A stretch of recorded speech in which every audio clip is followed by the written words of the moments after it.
দিক দিয়ে যাইয়া তারপরে যাবো বামে। হ্যাঁ এই ছলিক দিয়ে যাবেন না, ছলিঙ্গে আপনার বাউমি ঘুরাবো, দেখবেন একটা বাড়ি আছে যে ইমান মিল্ডের বাড়ি, বাড়ি রেন দেই সামনে যাবেন, একটা মসজিদ যাবেন। কাদা নাই তো না? না না না, এরকম আমিটা কি পাইলেন? এই ব্যাগ থেকে নিয়ে এলাম।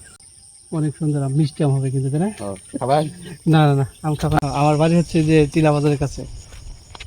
এদিকে এর আগে আসছিলাম। ওই শিমুলতলে যাবেন, এরা তারা জামালেরা জামাত জাম, তাই না? হ্যাঁ।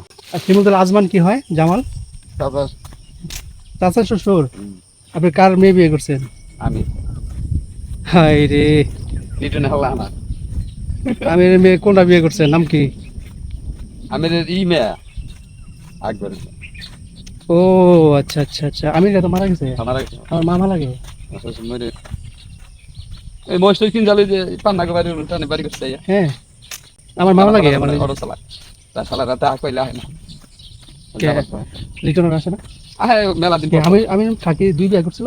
হ্যাঁ আগে বিয়ে ও রে, আমি তো জানি না। আর নাম না। হ্যাঁ, এই সামনে এই ভাইটা ইমাম মিলে এই রাতে ভাই রাতে। ঠিক। আপনার বাড়ি কোনটা তাহলে? আমার বাড়ি এটা এই ওই যে একটা মুরগি ফার্ম আছে তার।